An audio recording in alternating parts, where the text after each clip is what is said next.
I'm Amelia, I'm 34 years old, I'm a woman, and I finally understood that my love was being mistaken for a blank check at my nephew's 10th birthday party.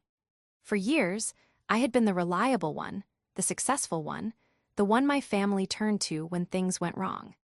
I was the sturdy branch on the family tree that everyone else leaned on, but I was starting to realize that a branch that is always leaned on eventually breaks. My mistake was believing that my financial support was a gesture of love and care. Their mistake was seeing it as an endless obligation. It didn't happen overnight. The dynamic was a slow-growing vine, wrapping around our relationship so gradually that I barely noticed until it was choking me. I'm a senior software engineer for a major tech company. I worked relentlessly through my 20s, sacrificing weekends and social events to build a career that could offer me stability, a stability my parents never had. My sister, Chloe, 2 years my junior, took a different path. She married her high school sweetheart, Mark, right after graduation, and they settled into a life that seemed perpetually on the edge of a financial cliff. Chloe worked part-time as an administrative assistant, and Mark was a shift manager at a local warehouse. They weren't destitute, but their choices rarely aligned with their income. That's where I came in. At first, it was small things. $100 to fix a flat tire. A couple hundred to cover an unexpected medical bill for their son, Leo. I was happy to do it. I loved my sister and I adored my nephew. What was the point of my success if I couldn't share it, especially with family? The first flicker of unease came about 5 years ago. Mark called me in a panic, his voice strained. The family car, their only vehicle, had broken down. The transmission was shot, he said, and the repair was going to be nearly $2,000. Without it, he couldn't get to work, and Chloe couldn't take Leo to his appointments. I don't know what we're going to do, Amelia, he'd lamented, his voice cracking just enough to pluck at my heartstrings. We're completely stuck. Without a second thought, I transferred the money. I felt a surge of warmth, the quiet satisfaction of being able to solve a problem that was causing my family so much stress. 2 weeks later, Chloe posted a picture on social media. It was the family car, gleaming in the sun, parked in their driveway, but it wasn't the car that caught my eye, it was the brand new, flashy chrome rims and low-profile tires. My stomach tightened. I called Chloe, trying to keep my voice casual. Hey, saw the picture of the car. It looks great. I thought the transmission was the issue. There was a brief, telling silence on the other end of the line. Oh, yeah, it was, she said, her tone a little too breezy. Mark got a great deal on the repair, and there was a bit left over, so he decided to spruce things up. You know, for morale. Morale, they had used my emergency funds for custom rims. I wanted to be angry, to demand an explanation, but I swallowed it down. My mother's voice echoed in my head, a familiar refrain from my childhood. Just let it go, Amelia, don't make waves. So I let it go. I told myself it was their money once I gave it to them, and I had no right to dictate how they spent it. But a small seed of resentment had been planted. The second major incident was more blatant. Chloe called me, crying. Her hours at work had been cut, and they were going to be short on the rent and grocery money. We're eating ramen noodles every night, Ames, she sobbed. Leo asked me why we couldn't have chicken nuggets, and I just broke down. The image of my sweet nephew wanting for something as simple as chicken nuggets was more than I could bear. I immediately sent them enough to cover their rent and a generous amount for groceries for the next 2 months. I felt that familiar warmth again, picturing their pantry full, their worries eased. The very next weekend, my social media feed was filled with pictures of Chloe and Mark on a surprise weekend getaway to a charming bed and breakfast a few hours up the coast. There were photos of them clinking wine glasses, posing by a roaring fireplace, and enjoying a lavish dinner at a seaside restaurant. The caption read, "Sometimes you just need to get away and recharge. So grateful for my amazing husband for making this happen." There was no mention of me, no acknowledgement of the grocery money that had clearly funded their romantic escape. This time, I didn't call. The hurt was too sharp, too deep. It was a stunning display of disrespect. They hadn't just used my money for a non-emergency, they had flaunted it, crafting a narrative that completely erased my contribution. When I saw my mom the following week, I tried to broach the subject gently. "Did you see Chloe's pictures from her trip?" I asked. My mother, Carol, sighed and began wiping down her already spotless kit. "Hen counter. Oh, yes, it looked lovely. It's nice that they got a chance to relax." "Mom," she told me they were broke. I gave her money for rent and food, and she used it for a vacation. Carol stopped wiping and turned to me, her expression weary. "Amelia, honey, Mark probably had a good week at work and wanted to treat her. You know how much pressure they're under. You're doing so well for yourself. Does it really matter? Just let it go. It's not worth fighting over." And there it was again. Let it go. The family mantra. It wasn't about what was right or fair, it was about avoiding conflict at all costs. My feelings, my sense of being used, were secondary to maintaining a fragile, artificial peace. The message was clear. My role was to provide, and their role was to receive, no questions asked. The ultimate escalation, however, centered around my nephew, Leo. When he was 8, Chloe and Mark decided he was too gifted for the local public school. They became fixated on a prestigious private academy, Northwood Prep, which came with an eye-watering tuition of $20,000 a year. It was a sum that was so far beyond their means it was laughable, but they didn't see it that way. They saw me. They sat me down in their cluttered living room, presenting a glossy brochure for the school as if they were pitching a business proposal. "This is the opportunity of a lifetime for him, Amelia," Chloe said, her eyes shining with ambition for her son. "He could get a scholarship to an Ivy League college one day. This sets him up for life." "How are you planning to pay for it?" I asked, though I already knew the answer. Mark leaned forward, his hands clasped. "Well, that's where you come in. We see this as a family investment, an investment in Leo's future." An investment, that's what they called it. Not a favor, not a gift, but an investment, as if I were a shareholder in their son's life who could expect a return. My mother was their biggest cheerleader. She called me every other day. "You have to do this for him, Amelia. Think of the head start he'll have. You can give him the kind of chance we could never give you and Chloe." The guilt was a thick, suffocating blanket. She was right. I had pulled myself up by my bootstraps. But was it now my responsibility to pave the road with gold for everyone else? Against my better judgment, I relented. I loved Leo. He was a bright, funny, and kind kid, and he deserved the best. I convinced myself it was for him, not for them. I paid the first year's tuition. And the second. And just last week, as his 10th birthday approached, I had initiated the payment for the upcoming fall semester.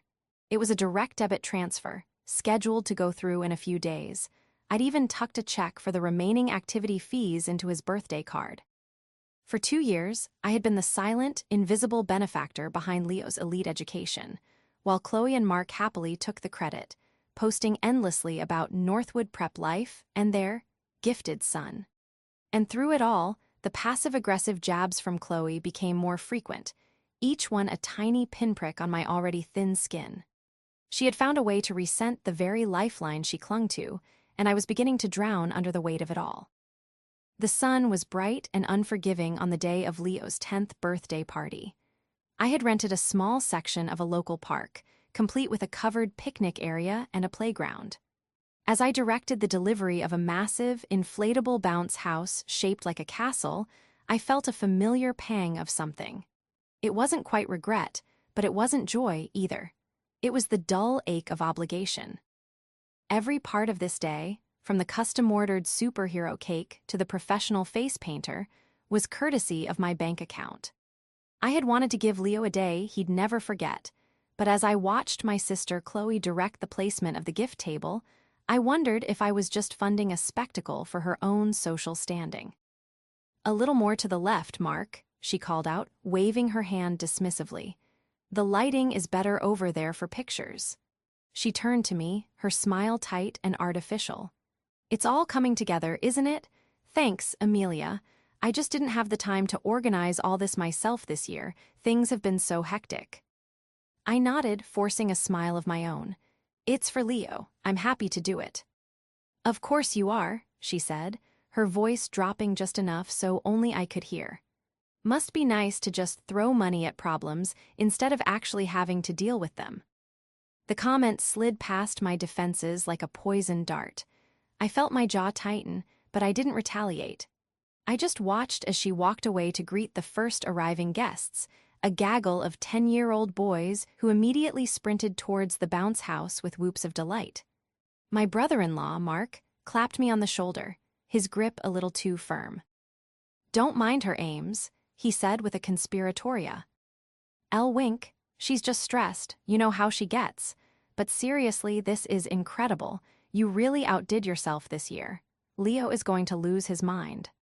His words were meant to be placating, but they only highlighted the problem. They saw my contributions as a show, a performance that needed to be bigger and better each time.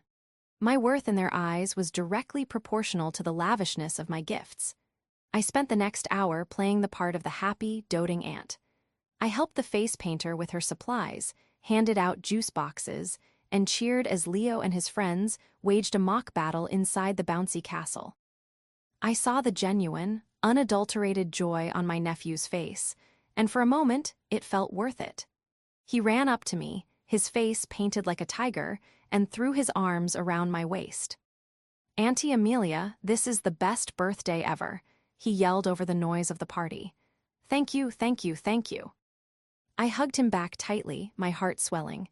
"You're welcome, sweetie. I'm so glad you're having fun." As he scampered away, my mother, Carol, appeared by my side, a paper plate of potato salad in her hand. "He just adores you, Amelia," she said, her eyes misty. "You're so good to him. It's a wonderful thing you're doing." "I'm trying, Mom," I said, my voice softer than I intended. "I know, dear," she said, patting my arm. "And Chloe appreciates it too, even if she doesn't always show it. It's hard for her, you know, seeing you with all this success. It makes her feel like she's not doing enough for her own son." It was the classic justification. Chloe's jealousy was reframed as a mother's insecurity, and my success was the unintentional weapon I was wielding against her. Once again, the responsibility was shifted to me, not just to provide financially, but to manage my sister's delicate feelings about my ability to do so. The logic was so twisted that it made my head spin. I was paying for everything, yet somehow, I was the one who needed to be more understanding. The party wore on. Guests came and went. Parents of Leo's friends would approach me, having been told by Chloe who had funded the festivities. "It's so generous of you to do all this," one mother said, gesturing around at the elaborate setup. "Chloe was just telling us you paid for everything." I could see Chloe a few feet away, watching the exchange with a strange, proprietary smile on her face, as if my generosity were a possession she could show off. As the afternoon began to wane, it was time for the main event, the cake. It was a 3-tiered masterpiece, with a detailed city skyline and a sugar-sculpted superhero perched on top. The kids gathered around the picnic table, their voices a chaotic chorus of "Happy Birthday." Mark helped Leo blow out his 10 candles, and the adults applauded. I stood at the back, feeling a profound sense of detachment, like I was watching a movie of someone else's family. Chloe took charge of cutting the cake, wielding the knife with practiced authority. She handed the first piece to Leo, the second to Mark, and then worked her way through the line of eager children. After all the guests were served, she cut 3 more slices for the remaining adults, one for our mom, one for herself, and one for me. She walked over to where I was standing, holding out the paper plate. The slice was a little smaller than the others, I noticed. A corner piece with an overabundance of frosting. I reached for it, ready to offer another forced thank you. But before my fingers could touch the plate, she leaned in close, her smile thin and sharp as a razor's edge. Her voice was a low, venomous whisper, meant only for me, but loud enough for those closest to us to catch. "Here," she said, her eyes glinting with a cold, triumphant light. And then came the words that would change everything. "Buying stuff doesn't make you special, you're just the family wallet." The words hung in the air between us, thick and suffocating. "You're just the family wallet." For a split second, my brain refused to process them. It was as if she had spoken in a foreign language I couldn't comprehend. I looked at her face, searching for a sign that it was a joke, a poorly timed, sarcastic quip. But there was no humor in her eyes. There was only a cold, hard satisfaction. She had finally said the quiet part out loud. From the corner of my eye, I saw her husband, Mark. He hadn't just heard it, he was watching me, a smirk playing on his lips. Then he let out a short, sharp laugh. It wasn't a big, booming laugh, but a small, cruel puff of air that was somehow more damning. It was the laugh of a co-conspirator, an affirmation of Chloe's words. My gaze flickered to my mother, who was standing just a few feet away. She had heard it too. Our eyes met, and I saw a flash of discomfort, a brief wince. But then it was gone, replaced by that familiar, weary resignation. She looked down at her plate, picked at her own slice of cake with her F. Orc and muttered, just loud enough for me to hear, the 4 words that had governed my entire life. Let it go. Let it go. This time, the words didn't work their usual magic. They didn't soothe the conflict or numb the sting. Instead, they acted as a catalyst. In that single, shattering moment, years of swallowed anger, buried resentment, and unacknowledged hurt crystallized into a single, diamond-hard point of clarity. It wasn't anger that I felt. It was a profound and terrifying calm.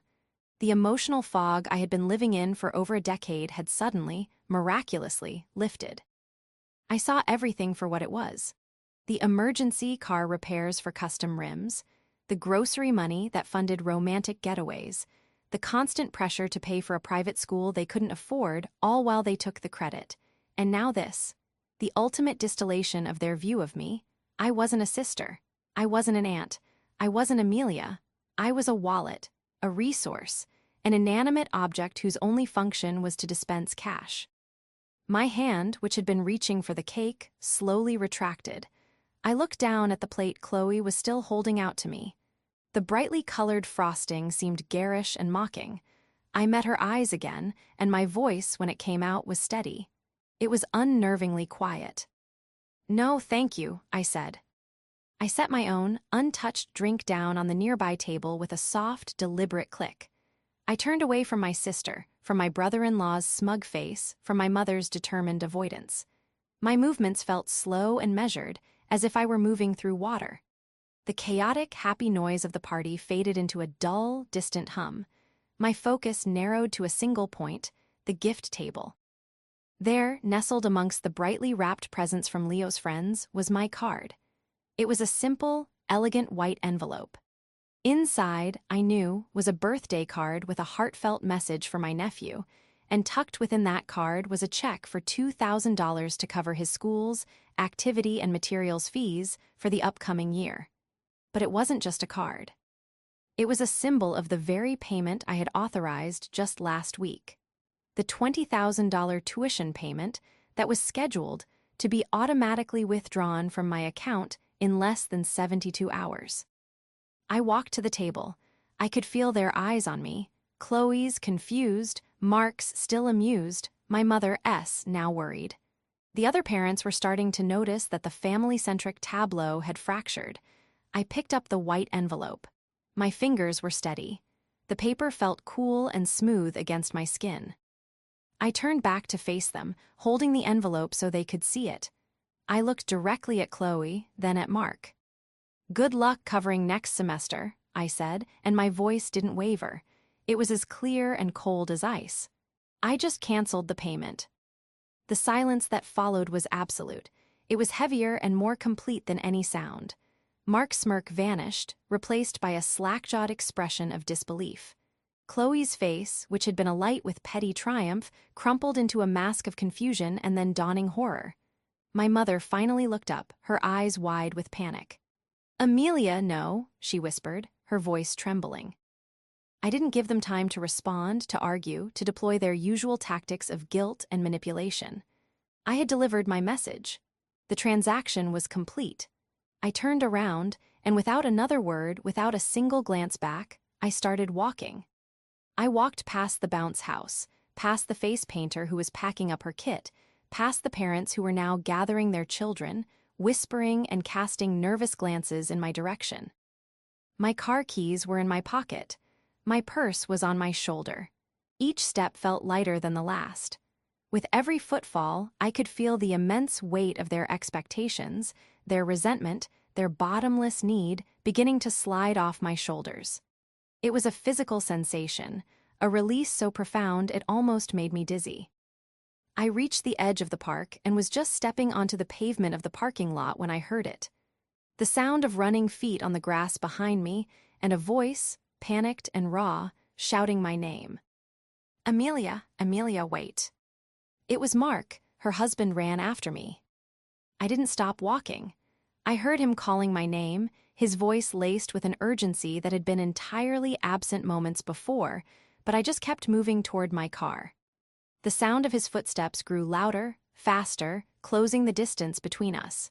He wasn't jogging, he was running, a desperate sprint fueled by the sudden terror of consequence. He caught up to me just as I reached my driver's side door, grabbing my arm. His grip was tight, insistent. Amelia, stop, what are you doing? I turned to face him, my expression unreadable. I looked down at his hand on my arm, then back up to his face. He was breathing heavily, his eyes wide with a mixture of anger and panic. There was no concern for my feelings in his expression. There was no flicker of remorse for his complicity, for the cruel laugh that had been the final straw. There was only raw, undiluted fear. Let go of my arm, Mark, I said. My voice remained level, devoid of the emotion that was churning inside me. He dropped his hand as if he'd been burned, but he planted himself in front of me, blocking my path to the car door. You can't be serious, he panted. You're not really going to cancel the payment. That was a joke, right? A sick joke to scare Chloe.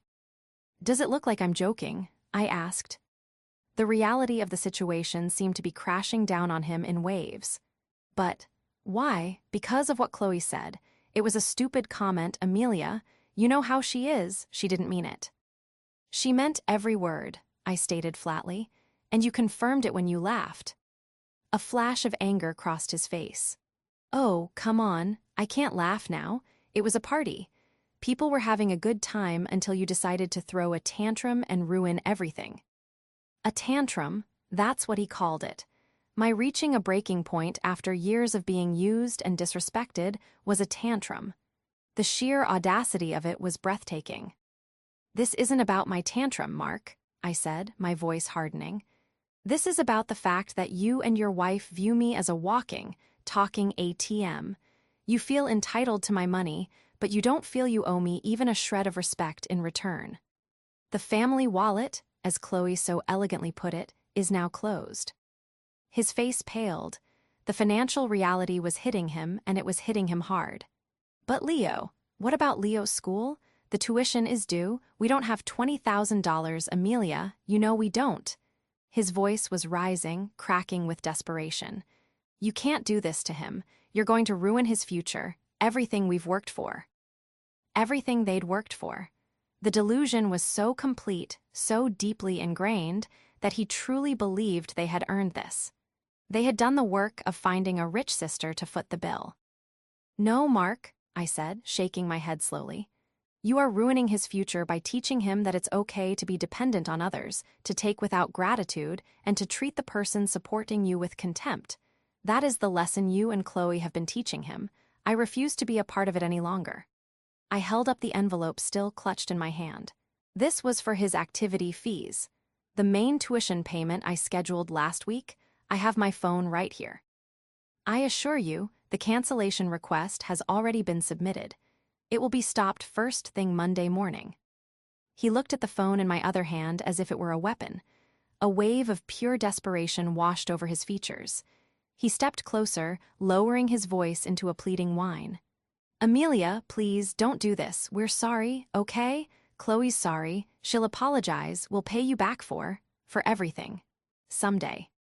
The empty promise, the transparent lie, was almost more insulting than the initial insult. Pay me back? I asked, a humorless laugh escaping my lips. Mark, you spent the emergency car repair money on chrome rims. You used the rent money I gave you for a weekend getaway. You have never had any intention of paying me back for anything. He had no answer for that. His jaw worked silently as he struggled to find a new angle, a new lever of manipulation to pull. He was cycling through the playbook that had always worked before, but he was coming up empty. You're tearing this family apart, he finally spat out, his desperation curdling back into anger. Over a stupid comment. Your mother is in there, crying. Your sister is devastated. You've ruined your nephew's birthday. No, I said, my voice ringing with a newfound strength I didn't know I possessed. I'm not the one who tore this family apart. You, Chloe, and even my mother did that every time you chose to take advantage of me. You did it every time you put a price tag on my love. The relationship you thought you had with me was a transaction, and I am simply closing my account. I sidestepped him, my hand reaching for the car door handle. He made one last, desperate plea. Amelia, what are we supposed to tell the school? What are we supposed to do? I paused and looked at him over my shoulder, the setting sun casting a long shadow behind me.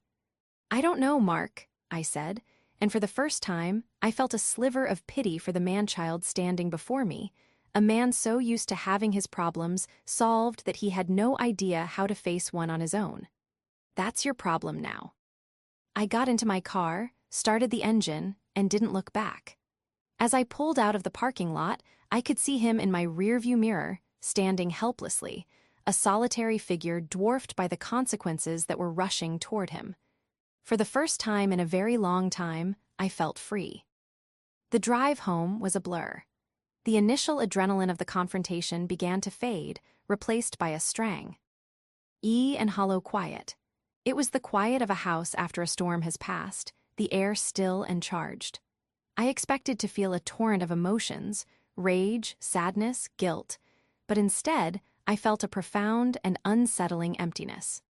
The role I had played for more than a decade had been so all-consuming that, without it, I wasn't entirely sure who I was supposed to be. I had barely walked through my front door when my phone began to buzz. I looked at the screen. It was Chloe. I ignored it. A moment later, it buzzed again, a text message, then another, and another. The notifications came in a rapid, frantic succession. Where are you? You can't just do that. Mark told me what you said. I can't believe you. You have ruined Leo's birthday. He's crying his eyes out. I hope you're happy. I read the messages with a clinical detachment. The manipulation was so predictable, so transparent. The immediate pivot to Leo's feelings, using him as a shield and a weapon, was a classic move. I tossed the phone onto the sofa and went to the kitchen to pour myself a glass of water. My hand was trembling slightly. The phone rang again. This time it was Mark. I let it go to voicemail. A few seconds later, another text, this time from him. You need to answer your phone. We need to talk about this like adults. The irony was staggering. They wanted to talk like adults now that their allowance had been cut off. The barrage continued. Chloe's texts became more abusive, calling me selfish, cruel, and heartless. Mark's alternated between threats of what people will think and pathetic begging. Then came the call I had been dreading, my mother. I hesitated for a long moment before answering, steeling myself. Amelia, her voice was shaky, freighted with disapproval. Hi, Mom, I said, my voice flat. What have you done? She asked, her tone accusatory. There was no, are you okay? No, what happened? Just the immediate assumption that I was the one at fault, the instigator of chaos. I did what I should have done years ago, I replied, my voice gaining a little more strength. I stood up for myself. Stood up for yourself? She scoffed, her voice rising.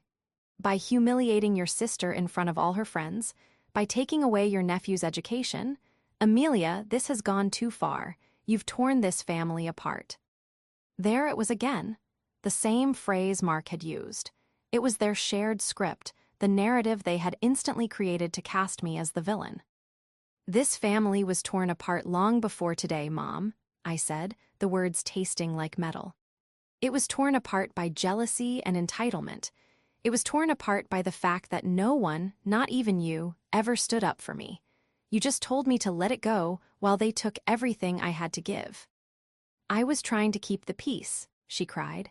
Families are supposed to support each other. You have so much, and they have so little. Is it so wrong for them to want a better life for their son? It's wrong for them to treat me like a servant, Mom. It's wrong for them to insult me while their hands are in my pockets. and it's wrong for you to stand by and watch it happen, telling me my feelings don't matter as long as the peace is kept. I was pacing my living room now, the emptiness filling with a slow-burning anger. It wasn't just at Chloe and Mark anymore. It was at my mother, the great enabler, the one who had taught me that my value lay in my ability to absorb pain without complaint. "You need to fix this, Amelia," she said, her voice dropping to a low, pleading tone. "Call your sister, apologize, tell her you didn't mean it about the tuition. We can smooth this all over." Smooth it over, erase it, pretend it never happened, go back to the toxic, unbearable status quo. And in that moment, I knew with absolute certainty that I couldn't. I would rather be alone than be a part of that family dynamic for one more day. "No," I said, the word a final, heavy stone dropped into a still pond. "I will not be fixing this. There is nothing to fix. This is the new reality." "Amelia, don't be so dramatic." "I'm not being dramatic," I interrupted, my voice cold and firm. "I am done. Done being the family wallet. Done being the person you all turn to when you need something and ignore when you don't. Done being told my feelings are an inconvenience." I could hear her taking a sharp, shocked breath on the other end of the line. "What does that mean, you're done?" I stopped pacing and looked out my window at the darkening sky. "It means I'm blocking your number after this call, Mom, and I'm blocking Chloe's and Mark's. I need space. I need to heal from what you all have put me through." "You can't be serious," she whispered, her voice filled with disbelief. "You can't just cut off your own family." "Watch me," I said softly. I ended the call before she could respond. My finger hovered over her contact name in my phone, Carol, my mother. With a deep breath, I pressed block this caller. A Poe. P-Up asked me to confirm. I pressed block contact. Then I did the same for Chloe and for Mark. The moment the last one was blocked, my phone fell silent. The incessant buzzing stopped. The screen went dark. The silence was absolute, and this time it wasn't empty.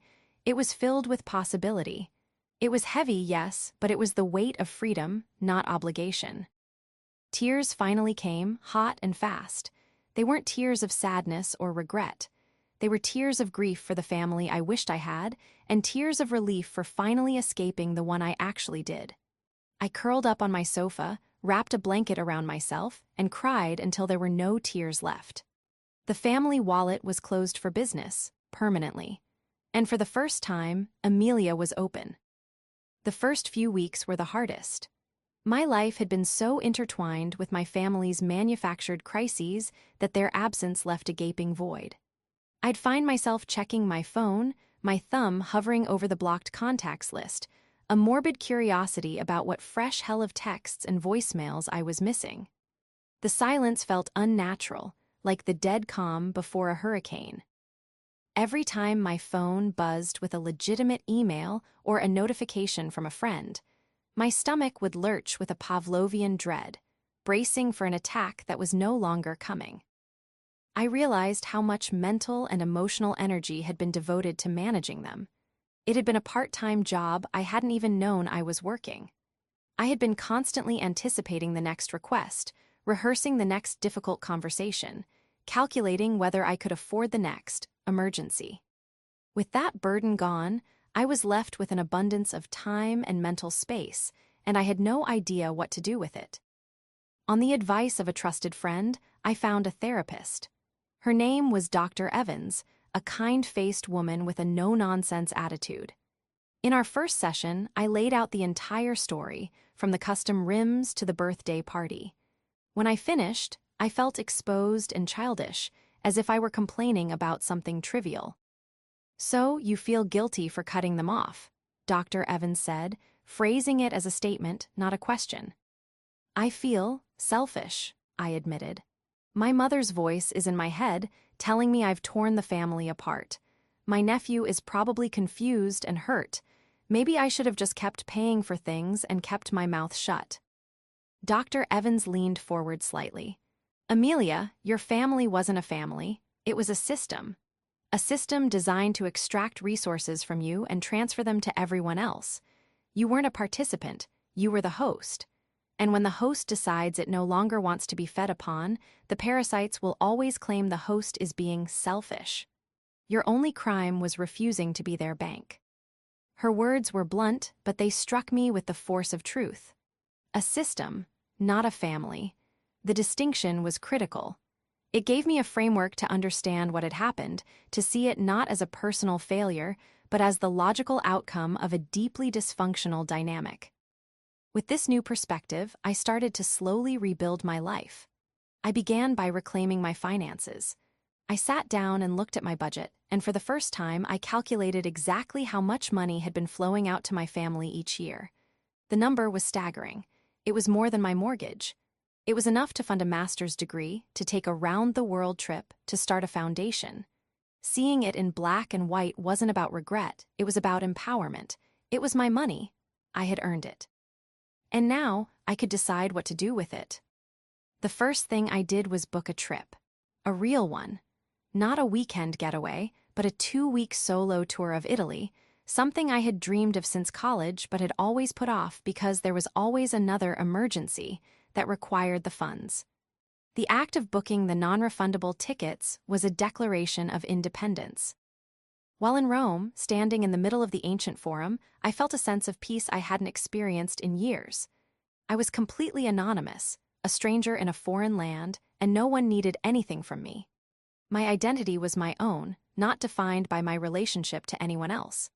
I ate gelato for lunch, wandered through art museums until my feet ached, and sat at cafes for hours, reading books that had nothing to do with software engineering. I was rediscovering Amelia. When I returned, I felt stronger, more centered. I started investing in myself in other ways. I signed up for a pottery class, something I'd always found intriguing. My first few creations were lopsided, clumsy bowls, but I loved the feeling of the clay spinning beneath my hands, the focus it required. It was tangible, real. I was creating something for myself with my own 2 hands, not just signing a check. One Saturday, while shopping at a local farmer's market, I had my first brush with the old world. A distant cousin, someone I hadn't seen in years, spotted me from across a stall of orga. "Nick vegetables." Her face registered surprise, then a flicker of awkward pity. "Amelia, hi," she said, her smile a little too bright. I heard about what happened. With you and Chloe, it's just terrible." "Hello, Susan," I said calmly. "What exactly did you hear?" "Oh, you know," she stammered, shifting her weight. "Just that there was a big fight and that you got upset about money and decided to stop helping them out with Leo. It's such a shame. He's such a sweet boy." The sanitized, skewed narrative was exactly what I expected. In their version, I was the volatile, money-obsessed villain who had punished an innocent child out of spite. There was no mention of the years of financial support, the constant insults, the emotional blackmail. "The story is a bit more complicated than that, Susan," I said, my voice polite but firm. "But I appreciate your concern." I didn't try to defend myself or explain the truth. I realized I didn't need to. The people who mattered knew my character. The rest could believe whatever narrative my sister wanted to spin. I smiled, wished her a good day, and walked away, leaving her standing by the zucchinis with a perplexed look on her face. It was a small victory, but it felt monumental. I was no longer a player in their drama. I was simply an audience member who had decided to walk out of the theater. 6 months after the birthday party, life had settled into a new, peaceful rhythm. The pottery class had become a weekly ritual, and my apartment was now decorated with an assortment of quirky, handmade mugs and bowls that brought me a quiet sense of pride. I had been promoted at work, a development I greeted with enthusiasm rather than dread. Knowing the extra income was for my future, not for funding someone else's irresponsible present. The silence from my family was no longer unsettling, it was serene. One evening, I came home from work to find a thick, cream-colored envelope in my mailbox. It had no return address, but I recognized the elegant, looping handwriting immediately. It was from my mother. My first instinct was to throw it away unopened, to protect the peace I had fought so hard to build. But curiosity, and perhaps a foolish, lingering sliver of hope, won out. I took it inside, sat down at my kitchen table, and slit it open with a knife. Inside were 3 pages, filled with her familiar script. It began, as I expected, with a litany of guilt. My dearest Amelia, I am writing to you because I don't know what else to do. My calls don't go through. My heart is broken over this division in our family. The holidays are approaching, and the thought of not having you at the table is more than I can bear. The letter went on to describe how difficult things had been. Chloe and Mark were struggling terribly. They had been forced to pull Leo out of Northwood Prep. He was back in public school and was having a hard time adjusting. Mark had to pick up extra shifts at the warehouse, and they were barely making ends meet. Chloe, the letter said, cried all the time. It was a masterclass in passive-aggressive manipulation. Every sentence was designed to make me feel responsible for their hardship, to paint a picture of a family in ruins because of my selfishness. I felt a familiar tightness in my chest, the old guilt stirring from its slumber. But then, buried in the middle of the second page, was something unexpected. Chloe has admitted that what she said to you was cruel and born of jealousy. She knows it was wrong. Mark knows it too. I know I failed you, Amelia. I always told you to let it go because I was a coward. I didn't want to face the conflict, so I let you bear the entire weight of it. I see that now. I was wrong, and I am so sorry. The apology was there, in black and white. It was wrapped in layers of guilt-tripping, but it was there nonetheless. My mother, for the first time in my life, had admitted she was wrong. A year ago, those words would have been enough to make me crumble, to rush back into the fold and promise to make everything better. But I was a different person now. I read the final page. It was a plea for reconciliation, a plea for me to find it in my heart to forgive and to call them, to come for Thanksgiving, to put this all behind us. It ended with a final, desperate-sounding appeal. They are talking about having to sell the house. Please, Amelia, don't let this happen. And there it was, the other shoe. The apology was not the point of the letter, it was the means to an end. The goal was, as it had always been, financial. They weren't just asking for forgiveness, they were asking for a bailout. They had learned to say the magic words, but the intent behind them was just as transactional as ever. I folded the letter and put it back in the envelope. I didn't feel anger. I didn't even feel sadness. I felt a quiet, profound sense of closure. They hadn't changed. They had simply adapted their tactics. The stem Dr. Evans described was still trying to re-establish its connection to its host. I walked over to my desk and took out a piece of my own stationery. I started to write a reply, pouring out all the years of hurt, explaining in detail why a simple sorry wrapped in a request for money wasn't enough. I wrote about the rims, the vacation, the disrespect. I filled 2 pages with my truth, but as I read it back, I realized I didn't need to send it. I had already had the confrontation. I had already said my piece. This letter wasn't for them, it was for me. It was the final act of processing my own pain. I slid my unsent letter, along with my mother's, into a box on the top shelf of my closet. A box of things to be kept, but not revisited. I didn't call them. I spent Thanksgiving with friends, a loud, joyful, chosen family where love wasn't measured in dollars and cents. I don't know if they sold their house. I don't know how Chloe and Mark are managing. I don't know if my nephew is happy in his new school. And I have learned to be okay with not knowing. His parents are responsible for his happiness, not me. My journey wasn't about revenge. It was about self-preservation. I didn't set fire to the bridge. I simply stopped allowing myself to be the only one holding it up. They may see me as the villain of this story, the cold-hearted sister who abandoned them in their time of need. But I know the truth. I am the woman who finally realized her worth was not negotiable. I am the woman who learned that no is a complete sentence. I am no longer the family wallet. I am just Amelia. And for the first time, that feels like more than enough. So, Reddit, I have to ask. After years of being the financial backbone for a family that did nothing but disrespect me, aita for finally canceling the payment and walking away.